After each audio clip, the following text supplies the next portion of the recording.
So, ladies and gentlemen, fanboys and girls, nerds, weeds, and otaku, welcome back and welcome home.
Well, hello there, Apple Bites. This is your Apple Bite Written Writ Ralph talking to you straight from our show here, The Written Writ. Show where you and I and you get creative, have fun, and geek out. Folks, it is always a pleasure seeing all of your beautiful faces. It's going to be a great show tonight. We're getting ready to go to Eternal Con this weekend. Frank will be tabling. Francis will be tabling. Paul will be not there, but Professor will be there. Professor C.T. Haugens will be in the house. And if you guys are nice, maybe you'll see a little shadow rabbit shadowing around. Yeah, I was talking to him earlier, and he might make a surprise appearance. Cool. Oh, wait, we're not supposed to say that. Say what? We don't know what you're talking about. Pay no attention to the man behind the curtain. Exactly. Don't pay attention to the shadows. It's really Houdini reincarnated. Oh man, I can't tell you, man. I had that Kaizen statue on my table, and all the kids were coming saying, "This is the coolest thing ever." Dude, he did a great job. It was awesome. Oh my god, it was awesome. Whew. Also, just to let you guys know, Herman from It's Getting Dicey is not feeling well. I hope you feel better, buddy. Hopefully you guys will be there Saturday because It's Getting Dicey will be there Saturday. And folks, if you're looking for some beautiful D&D stuff, It's Getting Dicey is the place to go. These guys scour the whole earth looking for the best D&D stuff, and they bring it to you. And you guys have to check out their stuff. And of course, they're going to be there this weekend at Eternal Con. So look, we already got people talking. Hey! And of course, Jesse, if he cannot make it, so I want to make sure to remind you guys to go sign up to get notified at his Kickstarter. Because it is a beautiful work of art. And, great story. You like video games, this thing is right up your alley. You like anime, this thing's right up your alley. He puts all this beautiful stuff together. So go sign up to get notified. And again, folks, I remind you that signing up to get notified really helps out the creator on Kickstarter because the more people following, the better place in the algorithm they start when the whole thing starts. They can even start with the project we love. Because I've seen it happen. There we go. Well, speaking from personal bias, I backed Jesse's first Ashes of Eden, and the book is awesome. So I anticipate number 2 to be even better. So if you get on Kickstarter, please support Jesse. It's an awesome book he's putting together. And folks, he's like upping the ante. Look at this cover. Don't you love it? Doesn't it remind you of the 90s? That's pretty cool. Yeah, it's beautiful. Really... And you can sit there and do that over and over and over because that's what I used to do myself. When it goes to red, it reminds me of Virtual Boy. Oh, wow. Yeah, you're right. I haven't thought about that in a long time. Yeah, the art on this is fantastic, folks. You're really getting it. You get it on the cover, you get it in the book.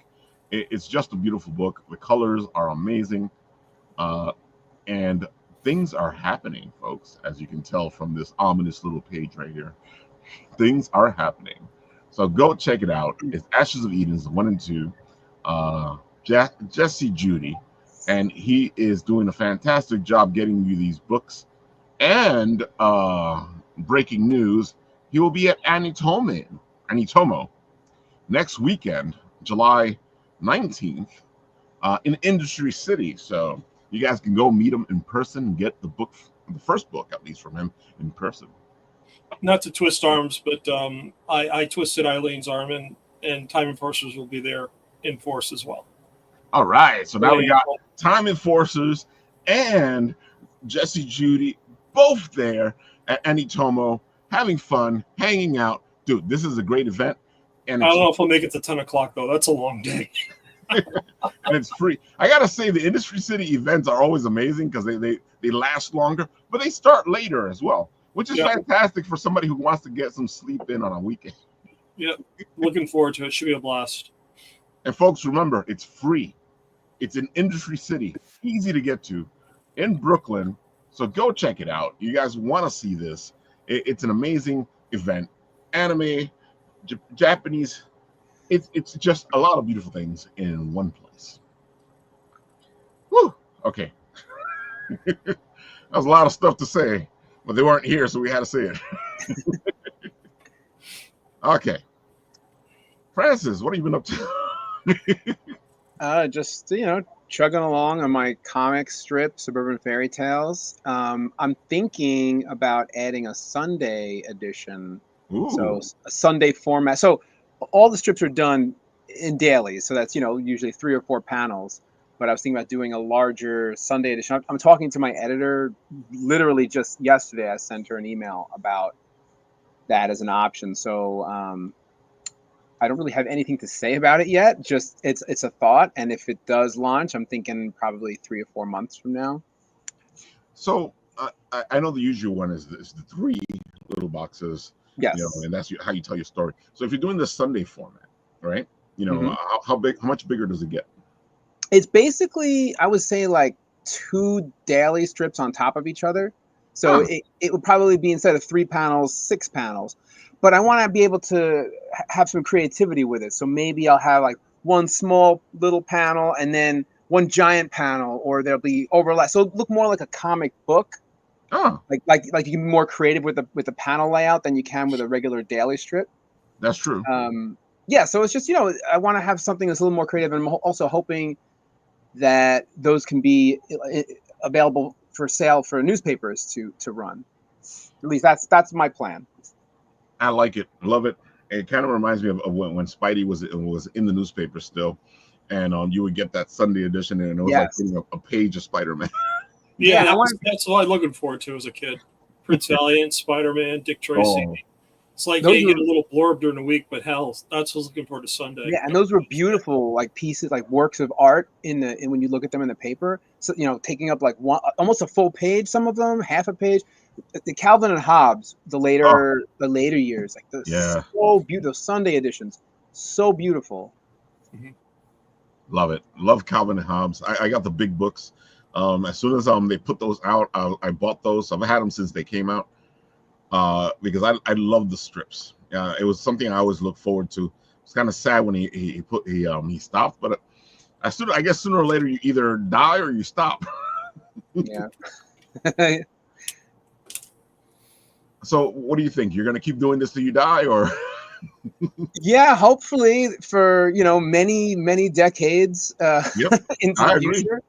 I really do. I love working on the series. I'm actually this September celebrating 20 years since I started Suburban Fairy Tales. Believe it or not, it's crazy to think about. I believe it, because we met you before we even started Bitten Apple. Yeah. It was so. I was like, I want to do a webcomic. I kind of threw it up online. It was on there was this site called Comic Sherpa available right around the time that I launched, and it was really for like up and coming, like web comics who want, before social media. So you're talking about 2005, before social media, where you could get your comic in front of more eyeballs. So you had to pay to go on the site, but it was a way that other editors could maybe look at your comic, maybe give you a chance to get more readers, more viewers, and that I was hoping that would translate to sales. It didn't early on, but later on it all worked out. Isn't that the case though? Especially when you're building an audience, especially with comics and stuff like that, because you need to build that audience in order for them to like want to come back and check it out, and then maybe buy the book later on. Once they've like, oh yeah, I've been following this guy for a while. Yeah, it's funny because you'll go to. I'm not saying this is everybody, but some people at Comic-Con will say, "Oh, what's your comic about? Tell me what my comic's about. Is it available online?" Yeah, you can read it online, but I have the books right here that I can sign for you, and it has exclusive content that's not available online. Oh, I'll just read it online.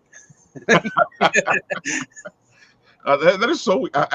It's how things are now though, because I would rather have the book in my hand or the paper in my hand, which is why I love the fact that that people like oh my god, people are still doing comics. And then I like to run into them in the cons and see that they're still doing it, and they're making the little books. We would get the Garfield books. You have books like that as well. I do. I have tons of Garfield books. You mentioned Calvin and Hobbes. I have the hardcover, like the 3-book set. The whole collection. But yeah, I've got all of them. I've got Zitz collections. I've got Beetle Bailey. I just bought one. It was the life of Mort Walker, the art and life of Mort Walker. Right. Bill Janocha wrote the book. Bought it directly from him too. I'm supporting other authors, and Bill worked on Beetle Bailey as an assistant for many years. I think since the 80s until recently. It looks like you got a fan. It's like, Fairy Tales is awesome. Buy the book. Thank you. Can you be my salesperson? Shh, we don't know that. I gotta say, it's so much fun. Like one of the ones I love, and I think I know him because of he put his stuff online, which is Simon's Cat. Amazing, funny. It's just great. Especially his little animated features. Have you considered doing little animated features yourself? I know it's really expensive to get it done.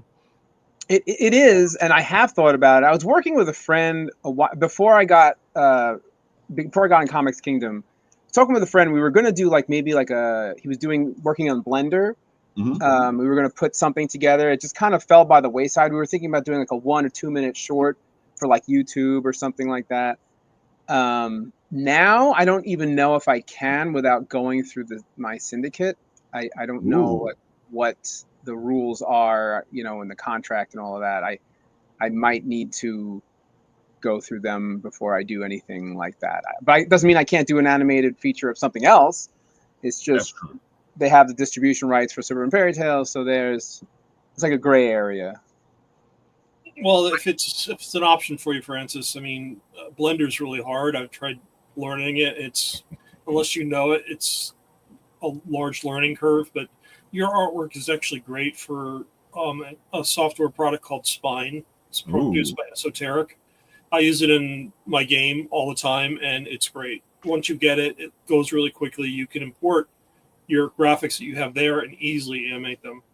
Especially since it's 2D, it works. And really it's well. Easy to pick up. Oh yeah. I mean, it's like $300. Boom, you get the pro version. You don't have to invest any more money after that. I bought it several years ago when I started episode 1, and I'm using it now. I just made a major breakthrough, but you can export to any platform that you want, like iOS, Android, whatever, and you can purpose it across multiple media. It's really cool.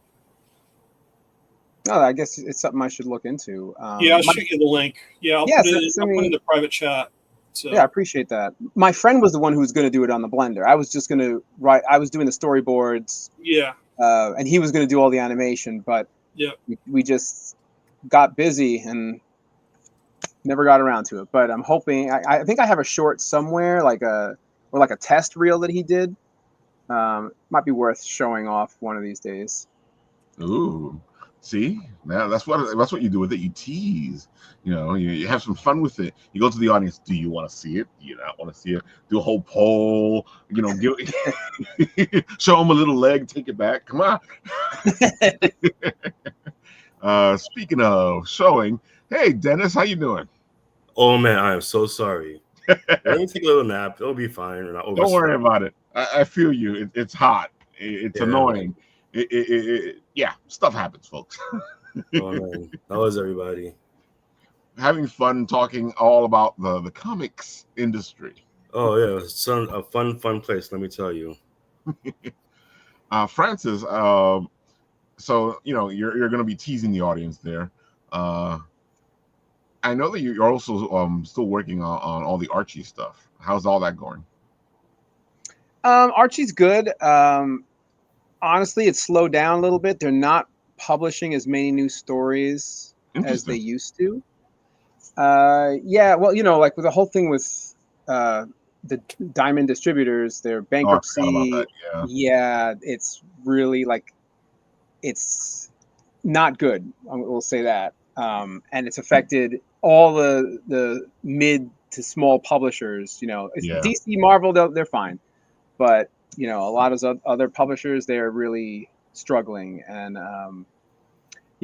Archie will be fine, but it hit them hard. Just like everyone else in comics.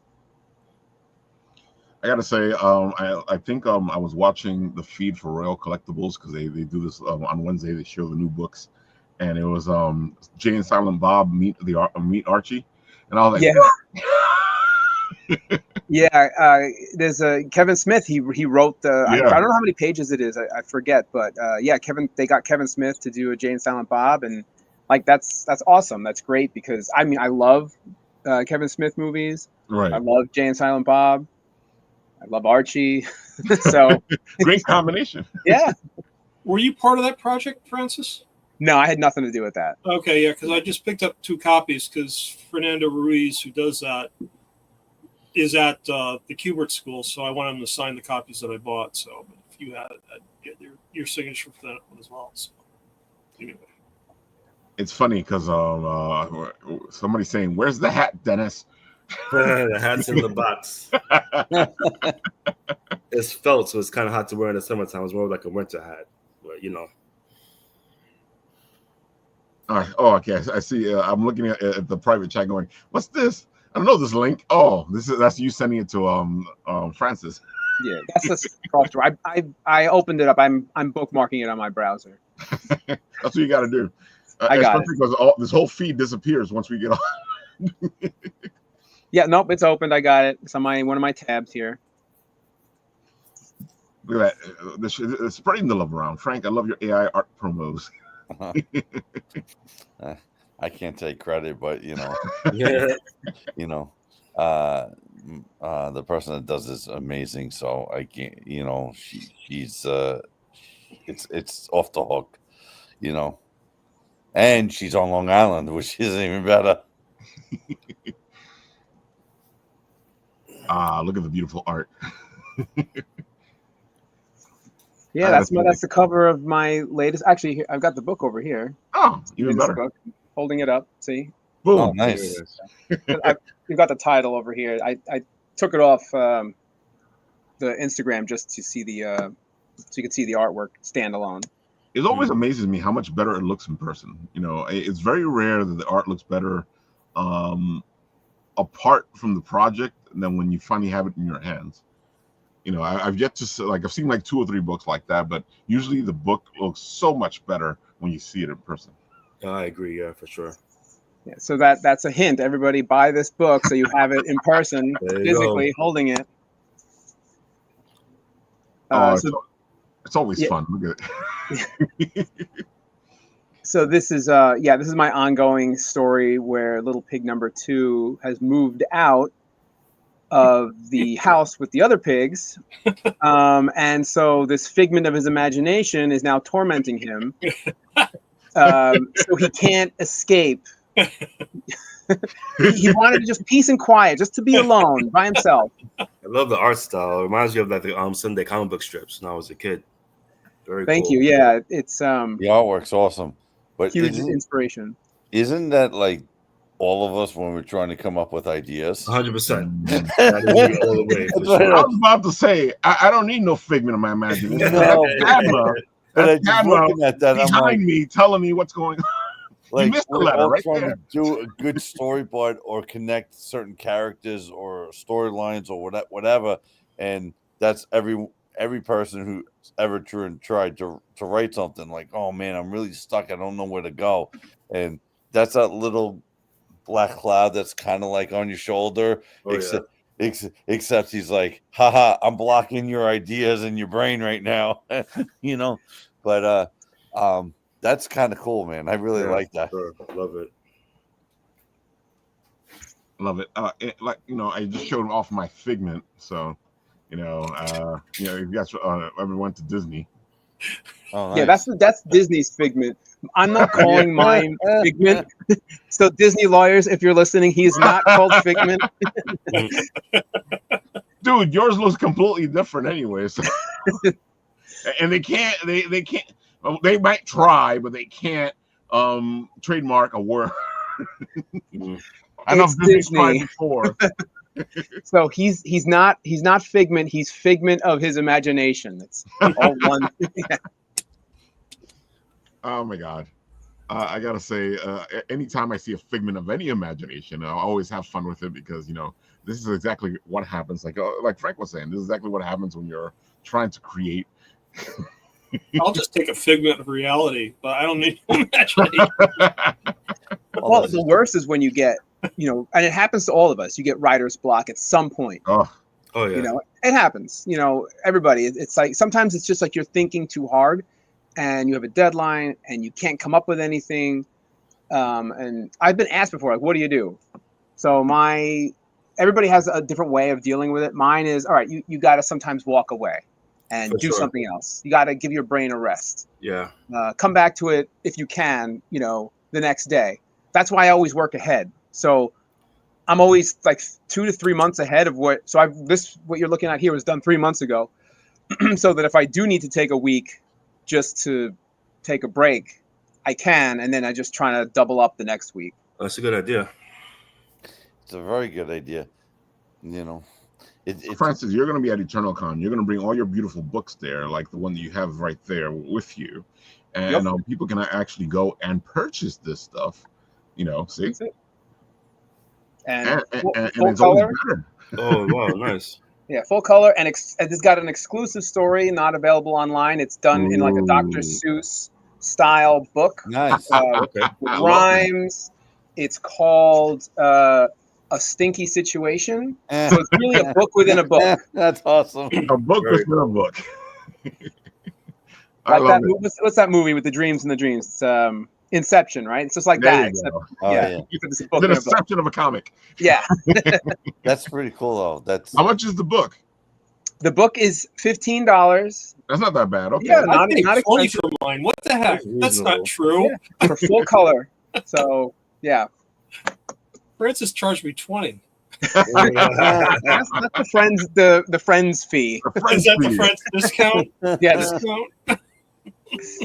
Oh my the god. friends markup is what it is. No, look, he paid me. I paid 15 for it, but he did autograph it, which made it even more valuable. So there you go. Yeah, and to get it from me, you get it signed and you get a free sticker. I get the sticker Something too. for free, folks. Free sticker. Always the best deal is when you get something, and you don't have to pay shipping and handling. Exactly. You just show up at Hofstra for EternalCon, and you get to meet with him, and you get to talk to him, and he signs your book. Yeah, I'll be nice. I promise. I don't bite. I need a transporter from Star Trek. It's like, yeah, shipping, handling. All right, I had to drive there. The transporter freaks me out. I think I'd still take the shuttle back and forth. Mm-hmm. Well, you know what Bones used to say? And be like, I'm not taking that shit. Yeah. Nah, see, you guys are doing it too complicated. You need to get a scepter. You got to go all Doctor Strange. There you go. There Oh you man, go. what do you, Doctor Strange? I'm going back to Teenage Mutant Ninja Turtles and Turtles in Time. You remember they had the scepter and all, Yeah. you know, man, I'm old. No, I we remember all- you're talking about the movie, the third movie, right? Yeah, when they had the scepter and then yeah. Oh, the suits look so bad in that one. I love those though, but I mean the first one was better. But First one's a That's classic. Can't go wrong with First the one's the first one. classic. oh, that Second was one was that was decent. old Jim Henson. Then his son, Yeah. was Yeah. finishing it. You know, Yeah, they were great in the first two. The third one, I don't know why they had like all those like the spots everywhere, but yeah, a little off. She just used the first what they used in the first two. You And know? and there was a one scene I never understood this where they knocked the guy off a cliff. This is towards the end of the movie. Do you remember this? This scene when Yeah. he's falling towards the water, and then the effect is that he just kind of disappears. disappears. There's no splash. He's just gone. Why wouldn't you just cut away and hear a splash? Like edit in the Right. sound of a splash so that it didn't look so bad. That's funny, but that's not the only movie that did that. You always, you would see somebody fall into the water, and then they would just like get lost in like the. That's what Yeah. happened. So I got a story for you. So talking about Ninja Turtles, so I am friends with Ken Scott. Met him at a con up in Syracuse. Become friends with him. So we've been trying to kind of do cons together. Really awesome guy. Call him once in a while. So in the time that I got to see him and hang out with him, he told me a story. There's a book that he has. It's called Becoming the Real Raphael. And no, I'm not promoting it Nobody's for him. becoming me. Nobody's becoming. Oh wait, that's not what we're talking about. 1 second, Frank. Put a pin in that. Paul has to go early today. Okay. Paul, why don't you tell the people all the good stuff about yourself and what they can see when they go to you're going to be hanging out. Well, Professor is going to be hanging out. Professor's hanging out Saturday. You'll Yeah. see me with Raphael. We'll be going together as a group at Eternal, so it's going to be a blast. So that's cool. Yeah, my game, Time Enforcers, is available for purchase on all the app stores pretty much. You can get it from timeenforcers.com/get. iOS, Android, Mac, and PC. Please download it, play it. Let me know what you think. I'm working on episode 2 now. I'm super pumped. I made a huge breakthrough today, so I can easily get it on Android and iOS as well with full animation. So I'm so psyched right now. The first level I'm working on, it's like Galaga style. So if you remember Galaga from 1990s playing like aliens, you get to fly as Amelia Earhart and blow up That's interdimensional beings. That's awesome. So it looks really hot. I'm really excited about it, and I just can't wait to get this going. So really appreciate you guys. My wife is appearing with the state senator in Washington, D.C. tomorrow to talk about learning disabilities and how we can help it. Nice. So, yeah, I got to get her to the train first thing in the morning. So there is a premise behind my game. My wife was super when it comes to like learning disabilities and really making sure this is engaging for all kids. So there's more than just a game here. So I'm really proud of it, and I hope you guys like it if you do try it out. So look forward to seeing everyone on for Saturday. sure. It's Yeah, going to be a man. blast. That's awesome. Thanks, I guys. can't wait. I'm very excited for Saturday. Good stuff. Yeah. Take care, everybody. Take care. care. It was good Have a to great see one. you. Later. Be safe. All right, Frank, you were saying? Yes. So, he was. So you know that scene where Raphael's carrying April in Grand Central? Mhm. Yeah. That was a real train. That wasn't a fake train. Oh, wow. Yeah, he was telling me, and like I began to read it. I'm still trying to get parts to read it, but he was telling me, and then I called him. I'm like, that really happened? He goes, yeah, dude. He goes, we thought they had it blocked off, went into film crew and touching base, and I'm like, I hear a Didn't train was not Did supposed he to be jump on in the front of train. a train in that scene? He was really running, and he was like, the train was not supposed to, and they kept it. I'm like, oh my god. He's like, dude, that was not. That sounds like Hollywood. That's scary, man. You almost died, but that was I great had footage. no idea. That was wow, that's nuts. Yeah. I mean, like I said, like he had told, like sometimes I still call him. I'm like, oh, like when I do talk to him, like I still can't believe that. He goes, yeah, man. He goes. I'm like, dude, how did you not be so terrified by like something like that? You know, that was nuts. He's a really awesome guy, man. Yeah, it sounds pretty cool. Did you see like the recent images. They were online a couple of years ago of the suits from the movies and how they deteriorated. Like Yeah. just No, I over did not see time. that. You got to look that up. They look like you can see like the eyeballs, like with all the green like skin is away. Like, they look freaky, like Yeah. horror monsters. Oh wow. It's crazy. Yeah, you gotta when Ralph gets back, maybe he can pull it up. I know he was having glitches on some of his, Yeah, he was having issues last week too with his computer, so maybe he's there he is. Oh, he's back. What are we talking about? Talking about your I computer. was gone for a second. I gotta check that out, Francis. I didn't know that. Like, like I see where he's always gonna go, and I don't want to say, but like there's a con that I'm going to be doing next year that he's going to be going to. So we kind of score a victory, and he didn't tell me when the day was, but because it's like one that I kind of normally do. I mean, people that follow me kind of get the idea where, but he was telling me, and it's kind of funny. He's going to be at Connecticut. Terrificon the same weekend I'm doing Boston. Well, it is kind of Connecticut. Yeah, I know. I'm like Mohegan Sun, so whoops, but it got tongue tied there. But I mean, I would have loved to do a con with him, and then he's like, man, we just miss each other by like maybe. I mean, Connecticut's what, about 2 hours from Boston, right? About that, yeah. Yeah. So have you done Terrificon yet, Frank? Yeah, I've done it like twice, dude. That was It's a good show. I haven't done it yet, but I heard it's really, really good. It's a great show. But I do Boston. I like Boston and Terrificon are usually the same weekend. So like I know it's the same weekend this year. It's the same weekend. It's the same weekend like every year. I just don't know. Yeah, it's getting hard now because there's so many conventions happening at the same time. The same dates, yeah. It's hard to plan. That same weekend as Terrificon, you got retro gaming in the Cradle of Aviation, which is happening that same weekend. And there's a couple other things like you're saying, Frank, that's happening that same weekend.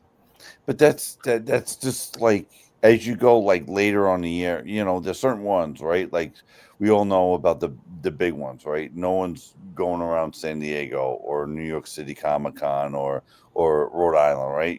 Those are the meccas, those are high up there. No one is going near Rhode Island, right? And those dates are usually locked in, and no one's stupid enough to put a. I don't know about that, Frank, because I've seen other conventions happen at the same time. Have you? Okay. Oh, I definitely have. Planning. Like, there's no coordination. It seems like everybody either they do it purposely or they just have no idea there's another con going on. They do it anyway. I think what pisses me out the most is when people go, "Well, that won't affect us." I'm like, dude. Like Anime NYC is happening, and they go, that won't affect us. I'm like, half the people that you're going to have at your con are going to be at Anime NYC. Right. The last time that I did Terrificon, I think he moved the date, and he moved the date because when San Diego was happening, he was going to lose people that was going to go to San Diego. Yeah. Right. So he had moved that, and like even though Connecticut is way further past San Diego, right? But he's going to lose his business if he didn't change the date from the same weekend that San Diego was.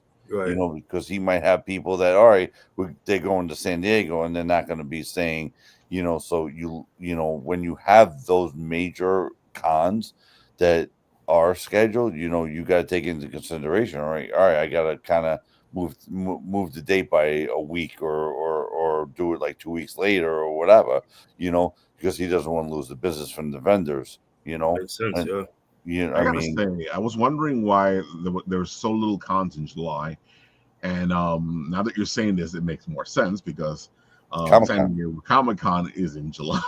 Well, that's what July 18th, 20th, something like that. I got it over here. Hold on, let me see. I think it's like next week or something. Yeah, it's like a week or two, right? 2 weeks away. Yeah, it's not happening this week, which is I'm guessing why we have Eternal this week.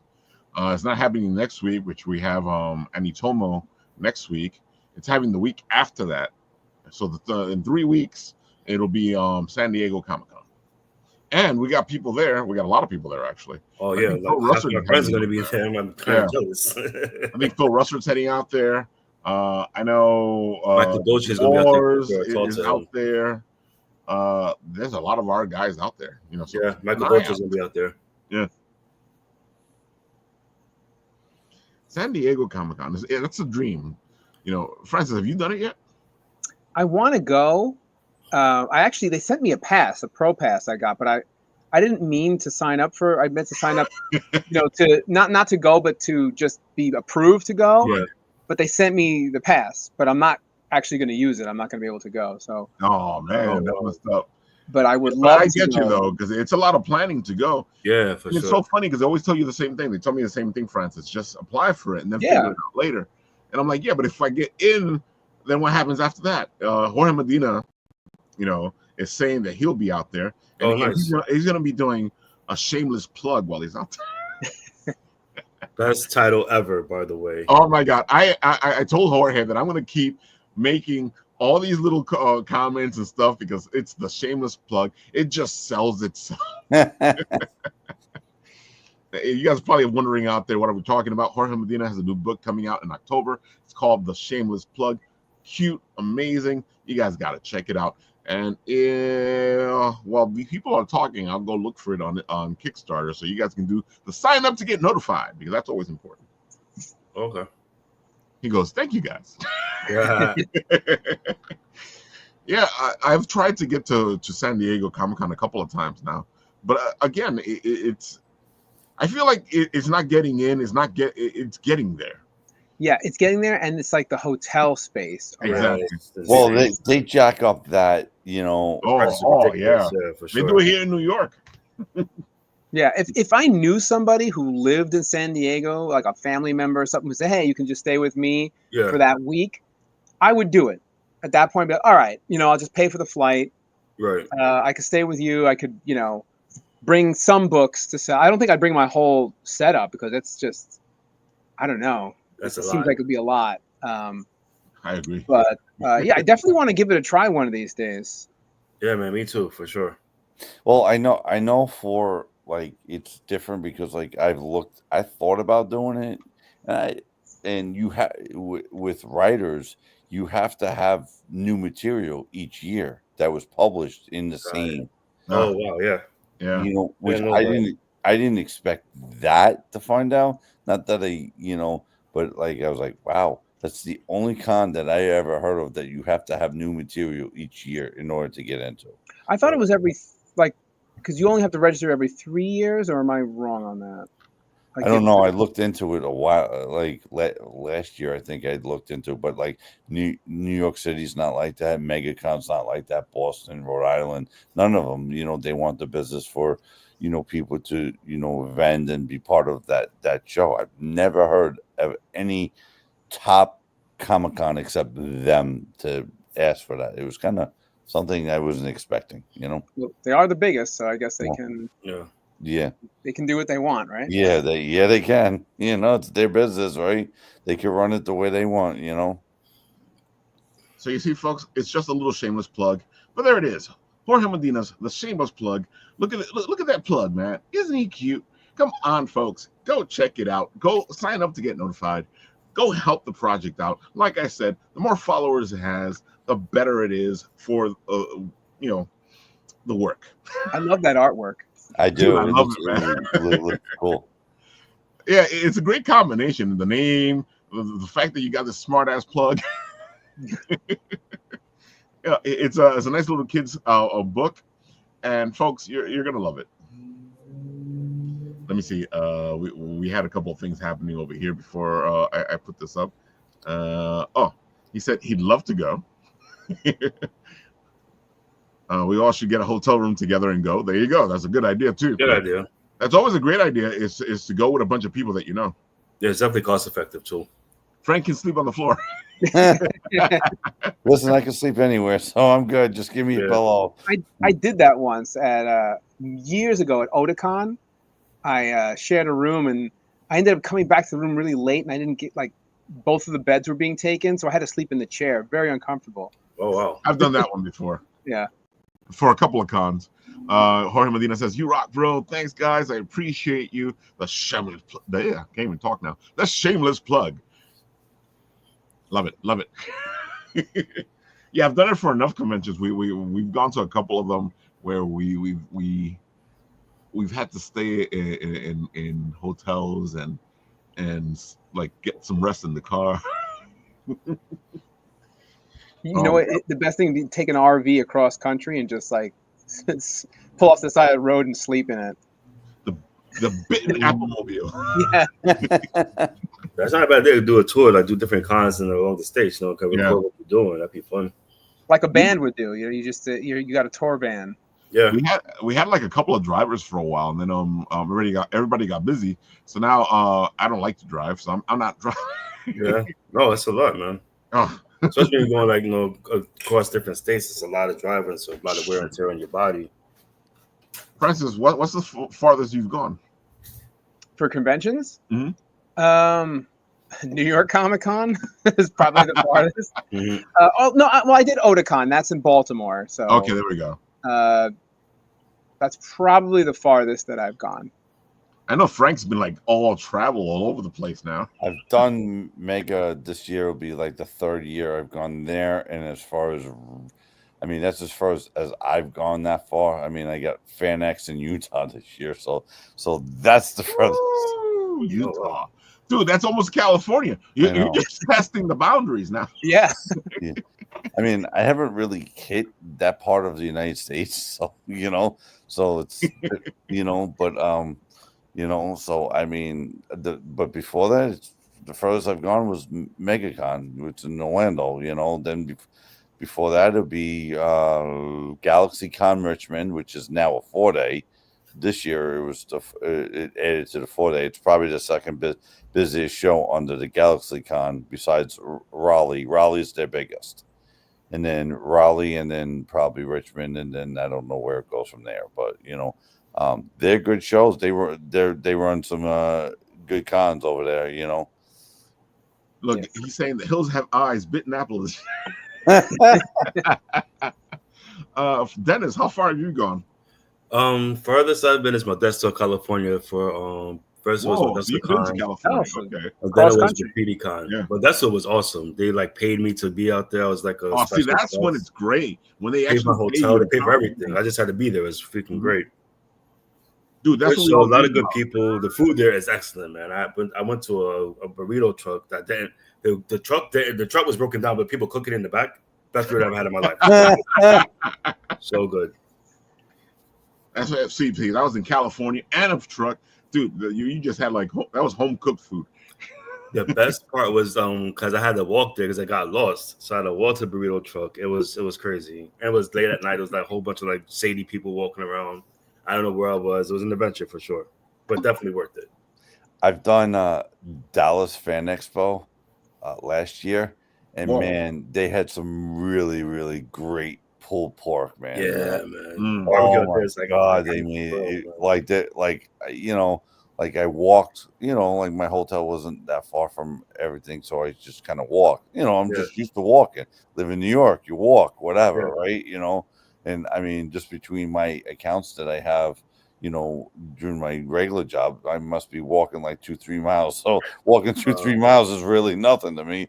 And man, they had some kick-ass pulled pork when they did MegaCon. They had some really good tacos down there. They had just all good food. Anything you want in Orlando, you could probably get. Yeah, for sure.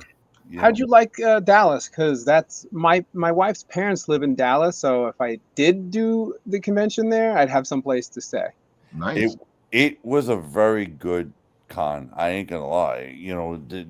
I did very well, and that was like part of not. I wanted to do it this year, but like it was very tough because it was like the week, like I work for Coke, so like coming off of Memorial Day, we have short weeks. So it was like that Friday was starting after Memorial Day. I'm like, oh, that's not going to work. So like sometimes when they have the dates, like that was really good. I thought they had great readers down there. They had people that were willing to read. Let's put it that way. Certain areas are better with reading materials than others. But yeah, that was a good. That was definitely, it was worth looking into, you know, and and like you could probably, catch a decent flight, from. I mean, I basically worked and maybe flew in on Thursday night, and then set up Friday morning. Yeah, these are like when ones that I have to kind of do like after work and everything. That's how I do, and then I'm back home on Sunday night and going back Mm. to work, going back Yeah. to the office. You know, Whew. That yeah, sounds like a lot. yeah, it is. Yeah, a couple monsters usually give me some adrenaline or some Dr. Peppers usually keep the adrenaline going, and then talking to the new people that you create, people down there were fantastic. I've Nice. never really bumped into an area where a con that I went to that people were just miserable, um and then if I bump into the few that I have, I just ignore them. It's just typical. Someone's a douche. Okay, goodbye. Won't it's But I mean, we've all done enough cons that we could probably say the same thing. You bump into a few here and there, and then you just do your thing. You're there to, create new consumers, create, lure people into your artwork or your comic books or whatever, Right. or and that's what your job is to do, right? Like as much as it sounds like, hey, you're trying to create new followings to your brand or Yeah. your books or your comics or whatever we're writing, and that's what we do. I don't worry, to be honest with you. I don't worry about anybody around me because I worry about who's going to be interested in the Dark Legend of Foreigner series, Yeah. and then when you're trying to broaden out the reach to new people, that's what we all like. That's all what we all want to do. It's true. That's right. No, Yeah. no, for sure. I gotta say, like, I've seen people that worry about who their booth mates are, on either side, and I'm like, Yeah. half the time you don't have to worry about that. No, really. Just as long as you focus on your table, what you're doing, you'll be fine. Of course, you're bumping the jerks. I remember I had this guy next to me at New York Comic Con years ago. He was like complaining about everything, like my booth was too big. This is when I was Pronto, so we had a booth. I think we're on I think it was on the main floor, and there was this booth next to us. It was complaining about this display was too high, this and that. We're taking the customers. I'm like, yo, shut up, like, sell your stuff and worry about yourself. Don't worry about us. Just very annoying.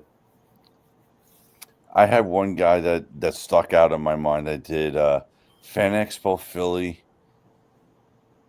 maybe it's like 2 years ago, and I was setting up. Kind of got there a little bit late, so I was setting up and doing my thing, setting up my banners, the tables. You guys see how my tables pretty much look, Yeah. very same, just about, adding some more books I write. I'm gonna have no room to put them on there. Right. But anyway, uh, and this guy came over to me, we crossed the way, and he goes, "Hey, I saw you across the way. How come you didn't come up over and say hello?" Listen, I'm from New York. Sorry. And I looked at him. Excuse me? Like, you didn't just say that to me, man. I mean, you just walked over. I said, "You see me setting up." I said, "I didn't make my way, but now you could go back and turn around and say your table." Yeah. I'm like, but just like with a very cocky, like arrogant, I don't like people like Like, that. you're supposed to know who he is or something. That's crazy. Right. So I mean, I kind of got annoyed and he was like staring at me. And then what was the best thing that like he did terrible.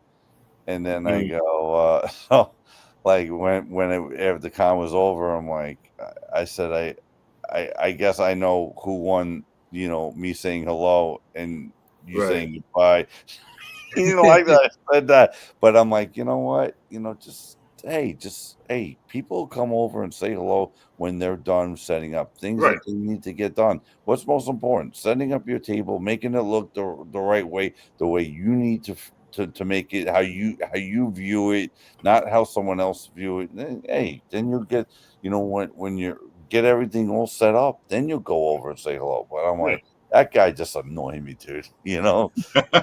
Yeah, that's strange that like, he would go out of his way just to say, hey, you know, you just say hello to me. It's like, but you're busy doing something. You should see that, like, when you're done, maybe, but like not while you're setting up. Yeah, exactly. You know, and like I said, like I kind of got there late. It was opening me up within the hour, so Right. you know, I had to get registered. I had to walk along and try to find where my table was. Right. You know, Philly Convention Center. But you know, I was like, oh man, this guy just annoyed me. Yeah. You know, like I The said, cons are interesting. I find that most of the times you find good people. yeah. I'll say the majority, like everybody's cool for the most part. I have 100%. very few bad experiences doing cons. I feel like what Dennis had said, you know, and then like what I said, but that was way. I mean, the neighbors that you have, you meet and are really generally good people. Yeah. You know, like I said, I've done close to 50. I think that was like maybe 1 or 2 instances that I had. So I mean, you took it that what is that like maybe 1 or 2% of the time? That's not a lot. That's really not a lot. You know, I mean. You know, but I gotta say, so which con do you guys think you is one of those good places where you meet people, you have fun, you really enjoy it.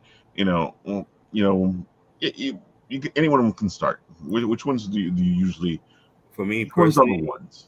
you mean like the con itself or the con, like the specific location of the con? Because I had a great time in California. California was great. Mm. Everybody was friendly. Everybody was nice. I guess they made a big deal because I was from out of state, so like, oh wow, it's like kind of like a celebrity kind of thing. But it was crazy. But everybody was super nice. I met a lot of cool people. I remember RJ Hardy, he was there, and he does this. He's like a special effects makeup guy. He's like big. He's a huge deal. I think he worked on Walking Dead, a whole bunch of other shows. He was there. He was giving a workshop, and he's actually a fan of mine. I had no idea. I was like, dude, you're a fan of me. Like, you're famous. Like, you know, it's kind of crazy. But it was cool. It was actually, who else did I meet out there? Oh man, what's his name? Hold on, I gotta check my Facebook. He's a big work for Transformers and all those big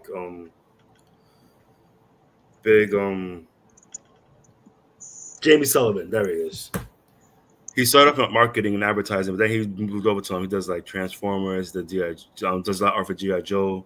Really cool guy. We did a panel together, so it's not just like meeting people along the way, like especially when you're out of state. It's fun when you meet new people because like broadening your fan base a little bit, broadening your network. It's just a lot of fun.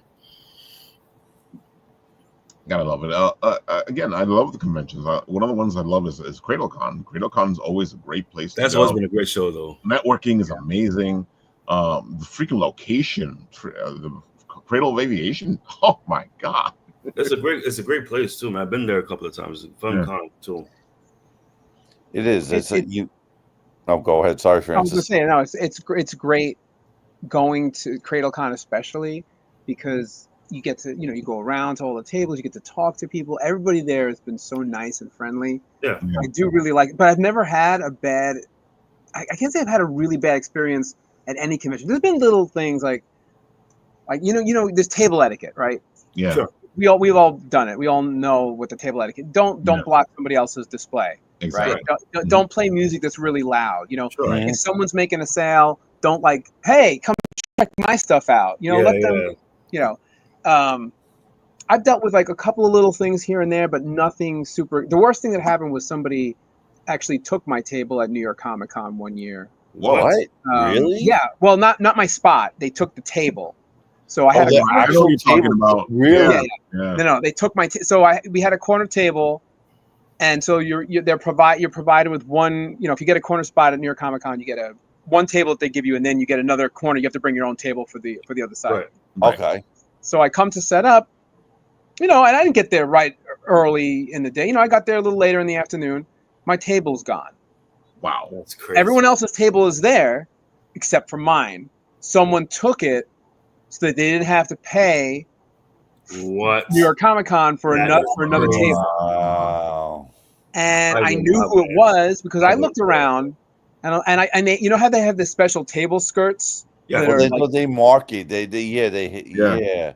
Yeah, they have the special table skirt, so you know when it's a table that belongs to the Javits Center. Right. And I looked around and I saw there's a corner table. I'm not going to name names right now, but I'm like, there's a corner No, table you said definitely name names. with a table skirt. I can't prove it. That's the thing. I can't prove it. I wasn't there. I didn't see that person take it. Evidence says that person probably did take it. And I even approached them and said, hey, did you have an extra table or something? I just want to see what they're saying. No, I don't have an extra table. So, the way that they kind of said it in defense and very defensive. Yes, very defensive about it. I was like, okay, I wasn't gonna get into an altercation. I wasn't gonna point fingers, but I was like, all right. So I had to suffer and wait for somebody to bring me another table, and it took hours to get another table. I was gonna be there I'll set up for half an hour, then I'm out of there. But I had to wait hours for them to bring me a table. I couldn't do anything. Yeah, that's man, I'll lose my mind. I'll go to jail for sure. That's crazy, Francis. Yeah. But it's so like, how do you do that to another person? That's insane to me. Because the person who did that just probably didn't care and was not considerate and just that's nuts, man. Yeah. I mean, that's messed up. That's just purely messed up, man. So yeah, and that was probably the worst thing that has ever happened to me at a convention. But it always stands out because it's like, they have security around. Can't somebody see somebody like pulling a table away? Right. It just left a bad taste in my mouth, but whatever, it was fixed. Exactly. Yeah. At least they didn't charge you for an extra table. Yeah, right. No, they didn't charge me for the table. And the people at the Javits Center, and the people at New York Comic Con, they were all like super nice about it. And I get it. It was so busy. They're all trying to set up. And here I am, somebody stole my table. All right, well, they work with unions and this whole thing. It's not like, we'll just get you a table. It's not easy. You have to wait for the proper person. So it's a whole big thing. Because I remember when I was there, I asked somebody for help. I said, oh, no, I can't do it because of so-and-so. You have to go to that guy over there. It's like, the right person has to bring you. Really strict. It's like when you're trying to get your stuff into Javits. If you got a little bit of stuff and you can carry it with your truck, you're fine. But if you need to get some big trucks in there, then you need help from the union. It's nuts though. Like I had no idea how involved it was. Like you can't just like help a guy move a ladder across the hall because he's not in the right proper job description or whatever. It's like very, very intense. They wouldn't let me bring. I remember one time they wouldn't let me bring scissors in, a small little pair of scissors. Yeah. And I said, well, how am I going to open up the boxes? Yeah. Use my fingernail. Yeah, right, yeah. I think sometimes they get carried away. Yeah. Because then you'll see somebody at another table with the scissors and they're like, yeah. I see them with swords. I'm like, yeah. Dude, that bugged me out. One of the things that bugged me out about New York Comic Con, they changed it a little bit now. But it was like when they started banning the weapons from the convention. And then I'm like, but I can go buy the weapon in the convention. Right. and bring it with me. Well, if you leave the building, you can't come back. Yeah. They changed it now because I think now what they do is they either they hold your weapon till the end of the convention, or they send it to you, or you get it mailed to you, or I forget what it is now. But you can't just walk around with it. Yeah, it's also, that makes sense. The weapons they have now are facsimiles. Right. Those wooden, the wooden swords. I've seen those. They look like real swords, but they're not. Yeah. And I gotta say, Eternal Con, I love in Hofstra the setup. It's amazing. The tier setup. It's nice place. Yeah, I think it's one of my favorite parts is like you're on top, you can see down below. You're down below, you can see on top. And it's easy to navigate through. Yeah, and we're on King's Landing there. Yeah, that's where you are. That's where you are this year again, Francis. Wherever Artist Alley is, so they had it up on the top last time. Upstairs. Yeah, so if that's where it is. I haven't seen a map for this year. Did they release? Me neither. I haven't seen it. Let me look at the site. I'll let you know. Keep talking. from the email that they sent like us for the setup, they said that you get your spot when you register. So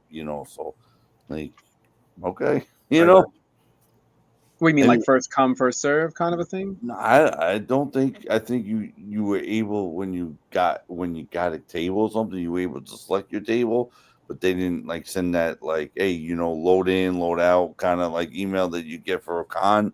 Like they didn't send this is where everybody is, and they didn't send that I guess so.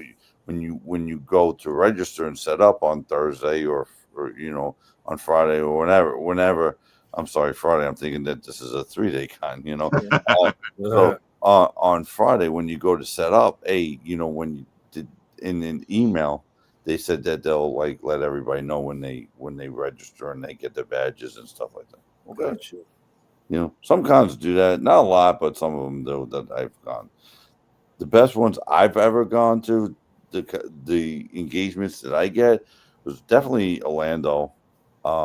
Orlando's been very good to me, and so is Boston Fan Expo.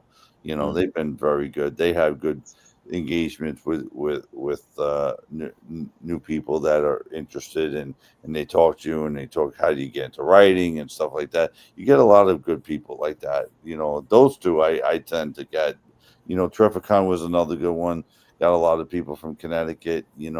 And being home is always nice. Yeah, for sure. I'm here at the site and I don't see anything yet, so they might wait till you guys are there to like let you know Like when you I'm so and so, your table's over here, kind of thing. They don't have a map for like just like the general, like we may not know the table, but hey, Artist Alley is here. Celebrities are here. Looking for here.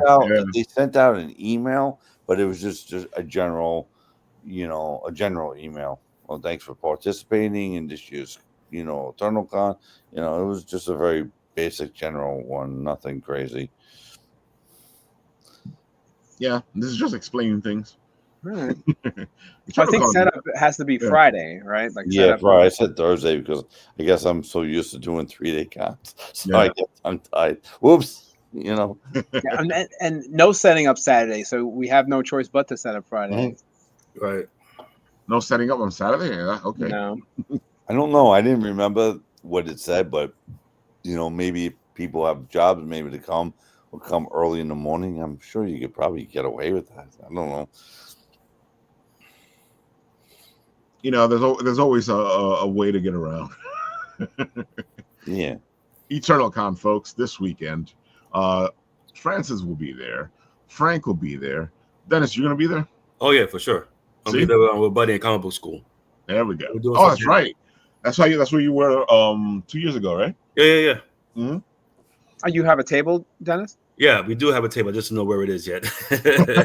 That's why he was asking. There was an email. Like, just check the email. That they just, like I said, Yeah, Dennis, you're with the comic school guys, right? Yeah, comic book school. Mm-hmm. I like those guys. Oh, they're good. They're a good bunch, good people. Yeah, for sure. And it's always a great conversation over there, because you can talk all the good stuff about creating comics and making comics and doing comics. Yeah, and it starts at 10:30, I think, right? 10:30. Yeah, that's when the doors open. 7, right? Is it to 7? I think it's Saturdays until 7. I think Sundays till 5. No, Sunday. What about Saturday? Saturdays to 7. Saturdays until 7 p.m. I believe. Yeah, and then Sundays to 5. Okay. Yeah, because I don't see the times here. I always wondered why conventions make it so hard to figure out what time it starts and what time it ends. They want you to stay there forever. Yeah, because it's the funniest thing to me is like you go to a convention's website and you figure that the first thing you'll see is, oh, what time does it start? What time does it finish? Nope. And it's not one convention. It's a lot of the conventions do that. I think it's all of them. Yeah. I don't know what it is. I don't know if they want you to like get there early or I don't know. Whatever it is, the conventions don't like telling you what time things. It's the excitement of not knowing. Yeah. I think the only time you figure anything out is when they have the panel schedule. That way, you're like, oh, okay. So this panel starts at 11 o'clock. So they have to at least be started by 10. Right. Got to do your own detective work. There you have it, folks. Go have fun. Go figure out all the good stuff. I got to tell you, Hofstra is a great place for a convention. It is so much fun. And It's huge too, man. It's a the big campus. Batmobile will be there. Oh, nice. Which one? Oh, they're gonna have the Batmobile. Yeah, the 66 and the 89, I think. Oh, okay. They really have cool stuff like that. Remember, I had the Ghostmobile Echo 1 year. It was pretty cool. I know one of the Ghostbuster groups is going to be there, so they probably have that car there as well. They have like a whole bunch of them. I didn't realize how big that group was. They have like all over the country. Yeah, you got the New York different Ghostbusters. areas. You got the Long Island Ghostbusters. You got. You gotta have fun with the Ghostbusters. I think it was last Infernal Con from 2 years ago that you could win, I think, a Proton pack from Long Island Ghostbusters. Oh, that's cool. Ooh, that was nice. You had to buy a raffle. I did buy a raffle. I didn't win though. Unfortunately. No! Gotta win. Yeah. There's no specific information on the website. Okay. You just show up and figure it out when you get there. Just go, have fun. You'll be fine. Just show up. The doors open. Buy comics, buy D&D stuff. Get a book from Francis. Get a book from Dennis. Get a book from Frank. Go check out our friend, the professor, roaming around because he looks good in it. There you go. And ask him about Time Enforcers. Yeah, that's a great concept though. Like I know he's I talked to him last week. It was great though. Like his idea, like what he's doing with the integration and interaction and stuff is very, very brilliant. It must take a long time to put together. It has to. Dude, he's been working on this for a while now, and he's been working his butt off. Yeah. And the only thing he's figured out that he needs a group of people to help him. Oh yeah, it's a lot of work, man. That's crazy for one person. That's insane. Yeah, it's a lot. And he's himself is making the video game, so whew. What? And he's learned the whole thing by himself. Wow, that's nuts. Yeah, Time Enforcers is a labor of love, as you guys heard him say when he was here. Yeah, for sure. But I think that's why we do it though, because like we wouldn't be here. Yeah. It's not for the money for sure. It's because we love it. It's not for the money. It is not for the money, folks. I gotta say, I always say like the same thing with Kickstarters. I always tell people the same thing. You know, these people are just trying to get their books out there. They're just trying to get the stuff they love out there. Help them out. You know, indie creators aren't trying to, they want to make money, but they're not trying to make money. I mean, that's the end goal. I'm just trying to get it out there. I think the biggest thing is pay for printing and like getting it out there. That's the biggest goal. You know, anything that happens after that's a bonus, you know? Oh, man. Let's see what we got here. Too many windows open. Yeah, I was trying to look to see what the times for Eternal Con were. I was looking at the emails they send on their website. Nothing. So nothing. I don't even know what time I don't know what. I think it starts at 10:30. I don't even know. I think I saw 10:30 somewhere, like in the emails, like the doors open and all that. I think it's either 10 or 10:30. Yeah. I guess we'll find out, when we set up. But it would be nice to know before. Exactly what time to show up. That would be nice. Oh, wait. Oh, here we go. There it is on the website, all the way on the bottom. I didn't even see it there. It's like the fine print of a contract. Very fine print. Yeah. So it's Saturday 10:30 to 7, Sunday 10:30 to 5. Oh wow, you're right. It's all the way on the bottom. Yeah. You would think that would go on the top of the website, that's important information to know. I told you that they make it so you go look for it. They want you to look through all the stuff they have so you can go find it. Yeah, right. So I wonder if they're gonna do like kind of like how VIPs get in like a little earlier. Are they gonna do 10? Oh, that's a good question. 10 to 7, or they doing or 10:30 for everybody? I would imagine if you're a VIP or you're like your vendor, they'll probably let you in a little early, so like get your life together. Yeah, so you can set up probably. Yeah.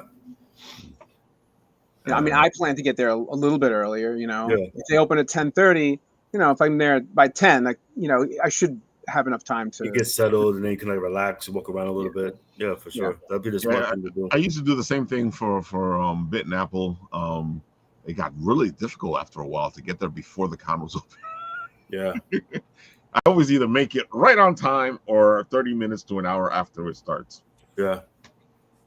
I'm just getting in all fairness, we used to have drivers, and now it's just me trying to figure things out. I mean, I've gotten good at using mass transit to get to these things, though. Yeah. Sometimes it's better because like with cars, it's traffic, and the thing with me is like I remember I took a car to Eternal Con last year, and there was so much traffic that I didn't account for, and I was actually a little late. I was like, oh my god, you think you take a car, you get there on time, but no, of course not. Traffic is like you can't plan for traffic ever, and it's just like ridiculous. Not in this state. No way. No, I tried to. One time I tried to take the Long Island Railroad in for New York Comic Con. So I took, and this is for me to bring all my suitcases and everything. Wow. So I had some friends helping me. We're walking from Penn Station to the Javits Center. Dennis, I see your eyes like opening wide, like what? And right as we were crossing, you know where the Lincoln Tunnel is, right there? Yeah.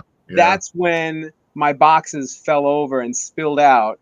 Oh, And no. here I am scrambling to pick up my books. Cars are honking at me. It was, after that, I was like, you know what? I'm just going to drive in, set up, and I'll take the train in the other days. Yeah. That's the best way to do it. Yeah. You don't want to set out, because I know a couple of friends who do the same thing that you do. They they come in from Long Island on the railroads. They bring all their stuff. They go set up, and I'm always saying the same thing. How are you doing this? This is horrible. Oh my god. Folks, yeah. We the things we do for the love of what we do. For sure, man. The things we do for love.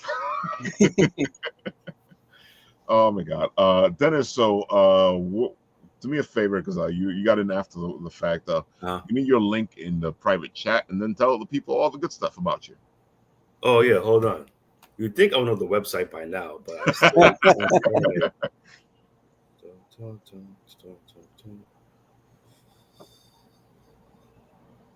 Oh man, this is going to be a great convention, though. I can just feel it. They've been really like hyping and promoting it. Like, they've been doing a good job. They've been doing it. Yeah. Mm-hmm. I keep running into their ads everywhere. Yeah, well, that's the thing. They've been posting on Facebook and Instagram. I don't use Twitter as much. I haven't logged into my Twitter account in like probably about 3 years. Yeah, I can't tell you about Twitter either. But I just feel like it used to be fun back in the day. Once Musk took it over, just like did a huge nosedive. I don't even go on it anymore, to be honest with you. Have you used Blue Sky? I do like Blue Sky better, but it's just like I forget to go on. But yes, it's definitely more creator friendly on that side of things than Twitter. What is Blue Sky? I never even heard of that. Yeah, it's basically like Twitter, but it's just like more like artist and creator friendly. Is it Blue Sky? I gotta check that out. Yeah, when X went the way it went, Blue Sky showed up, and then a lot of people mass exited us down to Blue Sky. Interesting. I gotta check that out. I never even heard of it. That's why I was like asking. I was like, what's Blue Sky? I've yet to go there. The people have invited me. Part of me goes, you should go. I'm like, I'm already tired with Instagram and Facebook and TikTok. Yeah, it's a lot to keep up with, especially like if you're posting like to like build your content and like show your stuff. It's a lot, man. I never post as much as I should because I just hate it. I definitely need to start posting more. You guys, I mean, I have someone that posts, but like I do it as well. Yeah, and it's like it's a lot of work. Yeah, because like when I try to post, Look at that. It came from the radio. It was like Blue Sky is the anti-Twitter. Yeah. Anti-Twitter. I gotta check it out because I didn't know that how. Yeah, it's a good deal. There's a lot of cool people on there. All right, well, people. Tell us the good stuff. Preach, brother, preach. Oh man, if I could, just want to tell you guys the panels for Saturday and Sunday with Comic Book School. I have it in my email. Oh, you're giving us undercover stuff. We like this. Yeah. So Saturday from 1 o'clock to 2:30 is the title is Origin Story, Interactive Creative Creation Workshop. So the moderator is A.A. Rubin, and the panelists is gonna be Mario Cowell, Vincent, Mario Cowell, myself, Dennis Knight, and a couple other people. Saturday from 3 to 4 is How to Tell a Comic Book Story. Moderators is Buddy Scalera, A.A. Rubin, and yeah. Sunday from 12 to 1, we have World Building for Comic Books, and there was Buddy Scalera, Darren Sanchez, great guy. He used to work for Marvel Comics After Hour Press, Fun guy. I'm actually looking forward to seeing him. And Sunday from 1:30 to 2:30, create a comic book cover in 60 minutes. No, Ooh. create a comic book cover. The time is 60 minutes. Moderator is Darren Sanchez, After Hours of Marvel Comics. So yeah, I'm never gonna post this on my Facebook, so you guys can look it up in case you All guys right, want to cool. check it out. It came from the radio saying, "Where are the panels?" I don't know. Like last year, they're like downstairs in a room somewhere. It's just like Mhm. they tell us the day of the panel, day of the con, which is kind of annoying because it's like they're scrambling trying to find a place. But as soon as I find out any information, I will post it on my Facebook. I will post it on my social media so people can like find me and check me out. So it'd be great to see you guys. There you go. Just check Dennis Knight out. You find him everywhere. He's doing great. He's also with this company right now. Tell us a little bit about that. Oh man, this is like the best job ever because I get to write and I get money for it, which is awesome. Oh my God, we're actually getting paid. Very industrious guy. He has a lot of ideas and like he wants to get into a lot of different things creatively. Like, it's funny how I got the job because it's like we just became fast friends on like the Facebook comic book group, saying he offered me a job. Like, hey man, I want you to write for me. I'm like, okay, cool. So I'm now currently working on. I'm actually doing articles for his Captain International magazine. I'm working on advice articles. The first article will be how to have a career in comic books, and I believe the magazine is out for sale right now, if I'm not mistaken. If you can go to the website and check it out and buy a copy, or you can go through Philbo Distribution if you're a retailer and you want to like carry the magazine. Philbo Distribution has it. So I'm currently working on this great Christmas horror story called Merry Krampus. I'm actually developing it now. I'm like developing the characters. Nice. And it's basically going to show like the background story of how Krampus came to be. So it's going to be a lot of fun. I had this great new villain I'm excited to show. His name is Bastion, and just going to see like how he's directly involved with the story of Christmas and how everything came about. It's going to be really fun. Folks, check it out. And just the fact that you got a magazine, because I miss magazines. Yeah. Magazines used to be the thing, man. Yeah, it's a lifestyle magazine, so it's like mental health, industry, business, comic books. It's like everything, the best of all the worlds wrapped into one magazine that you can buy every month. And they can find you on Instagram and Facebook where? My Instagram is DEE Knight Writer. My Facebook is Dennis Knight, just my name. And my TikTok is Who is Dennis Knight? And my Twitter, X, whatever, is Mr. Knight Writer. And my Blue Sky is Dennis.Knight something. All those tags, all those handles. Go find them. Damn, that's and you remember that? That's pretty good. I have it written down. Really good. Yeah. I have everything written down. My memory's terrible. Dude, I made sure it was all bitten Apple TV because I didn't want to remember any different things. and then I think for one of them I have to remember that it's the Bitten Apple instead of just Bitten Apple TV. That always confuses me, and I'm like, oh, never mind. Just write up Bitten Apple TV, you'll find us. Yeah. All right, Frank. Tell all the people the beautiful stuff, where they can find you, all the good stuff. Go for it. All right. Unlike Dennis, I only use 2 social medias. Even probably be adding a third, but I do have TikTok that I always use to post. But it's my website is frankdistefanoauthor.com. I'm on social media at frank.distefano on Instagram. Facebook is Frank DiStefano. I think TikTok is Frank DiStefano Author. I think, as you could tell, I don't use that too often, but I'll be at EternalCon this weekend promoting the Dark Legend of the Foreigner book series, book 1, 2, and 3, and the Cody Cobb file that I have, and I'll be there talking about writing, talking about ancient Japanese warriors that got frozen 400 years in feudal Japan, wakes up in modern day New York City. Where else would he wake up? I mean, he wouldn't wake up in like Utah or Illinois. I mean, we have Marshmallow Mans that walk down. But come check out these books. The series 3 for $50. With the first 3 Dark Legends, and then if you're interested in this. In more of a suspense thriller with the Cody Cobb file, that'll be available as well. Talk to me about how I got into writing and all this great stuff, and Dark Legend is not ceasing anytime soon, but it's also finding time to do the writing as well. But I mean, I'm sure that's all of our problems trying to fit in family and trying to get all this Oh stuff. my God. Yeah, but come and I have T-shirts, I have book bags, I have a bunch of all some good stuff that if you check it out, you'll get it with it. So come check out frankdistefanoauthor.com, and I'll be at EternalCon signing books and posters and all that good fun stuff. Nice. And Frank, you're going to be making a special announcement at EternalCon, aren't you? Yes, I am. Ooh. See, tease, folks, tease. A little leg, take it back. And Francis, one more time, where can they find you? You can read my newest comics on Comics Kingdom. Just search for Suburban Fairy Tales. You can also read me on Instagram at Suburban Fairy Tales. But preferably go to Comics Kingdom because that helps me out more. Okay. I gotta say, yeah, folks, go to Comics Kingdom, check it out, get a subscription. He does some funny stuff, and they get it there before you put it on Instagram. A long time before, right?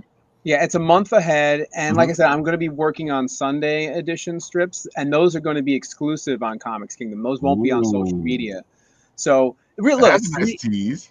Yeah, it's $3 a month to subscribe to Comics Kingdom, and not only do you get my comic, but you get access to all the other King Features titles. Dennis the Menace, Zitz, Hagar the Horrible, nice. Beetle Bale. You get everything, and you get the archives, like years and years worth. So it's $3 a month. It's it's less than a cup of coffee, right? That's a good deal, yeah, for sure. That's really good. It's really good. That's why you guys should go do it. Go, folks, go do it. Go do it right now. And while you're doing that, Francis, where can they find you on all the sites? So that my Instagram is at Suburban Fairy Tales. I'm on Blue Sky, which we were talking about before. I think I'm at Suburban Fairy Tales on Blue Sky. I can't remember, but I'm pretty sure it's at Suburban Fairy Tales. I'm on X/Twitter at Francis Bonnet, and Facebook is at Suburban Fairy Tales. You have it, folks. And I know exactly what you're talking about, Francis, because I am on Vocal. And if everybody that reads my stuff gets me paid. So go read my stuff on Vocal, especially if you guys want to learn more about writing, or you want to see what the Rouster is writing, because I put all that stuff on Vocal, or a lot of that stuff on Vocal, so you guys can go check it out. Right now I'm working on my writer's series. This one is, but Ralph, I need more on character creation. Well, then let's get our roll on, because this one talks a little bit about how D&D has helped me become the writer I am today. Oh, nice. And just a little bit of what you guys might want to know. Part 2 will be how Vampire the Masquerade continued that growth of writing process that happened from what D&D started. That's awesome. Vampire the Masquerade, fantastic. I have a couple of books. I just read the books just to read them. Exactly. Great role playing. Creative process from Vampire, because you're in Vampire is more about you're playing a monster, a beast. Right. You're not. And you're trying to figure out how to keep your humanity as you're becoming this monster. Yeah, for sure. It's great concept. And that made my writing even more interesting, because you have to craft the character in that direction. You have to make it so makes a lot of sense, actually. Yeah, it's more of a flawed character. So, folks, there you have it. Go check it out. Yeah, every time you read something on Vocal of mine, I get paid for it. So, go read it. Help them get paid. Exactly. Help me. It's what we're always trying to do here is get some money, because we have projects. I have Hebert to fund, folks. If you want Hebert the comic book, then go help me out. There you go. Because the more I make Hebert, the more I do the Kickstarter, the more I do all that stuff, the more I realize that you people are crazy when you're making all these books and comics and stuff, because I don't know how you do it. It's just amazing, and you guys are amazing people for doing what you do. I don't, because I'm telling you, the more I try to get Hebert out there, the more money I have to put into it, the more, dude, I don't see how comics get done. And it's easier now than it was when I tried to do it when I was younger in the 90s. For sure. When you were trying to make comics in the 90s, it was way more money. Yeah, listen, shoot the dice. That's what you could do, man. But definitely more resources these days now that helps out people starting out. Exactly. There's like a lot more resources and a lot more people willing to help. I feel like, you know, say, hey, you want to make comic books, come with me, I'll show you, you know, that kind of thing. I gotta say there was a lot more gatekeeping in the 90s because, you know, yeah, 100%. It was bad enough that you have to pay thousands and thousands of dollars. And I'm not talking about the thousands of dollars like you have to pay now, but back in the 90s, you know, just for a run, I think it was $10K. Easily. Yeah. For sure. And that's 90s money. That's Exactly. 90s money, yeah. 10K in 90s money. Do you know what I could have done with $10,000 in the 90s? Yeah, for sure. Dude. Oh. So, folks, this weekend, Eternal Con, we will be there. All these faces will be there at Eternal Con. Go check out the panels. Go hang out with Francis. Go say hi to Frank. Catch the professor walking around. You see me walking around, I might put you in the trailer. Go get some D&D stuff from It's Getting Dicey. Go check out our friend Chuck Suffle. He will be there with his new book. You know, so go check that out as well. Probably said his last name right. Wrong. That's why I don't say names, folks. Yeah. That's why I let everybody introduce themselves. And with that, folks, I'll do what I always do here on the Written Writ. I'll press the button, and where it stops, nobody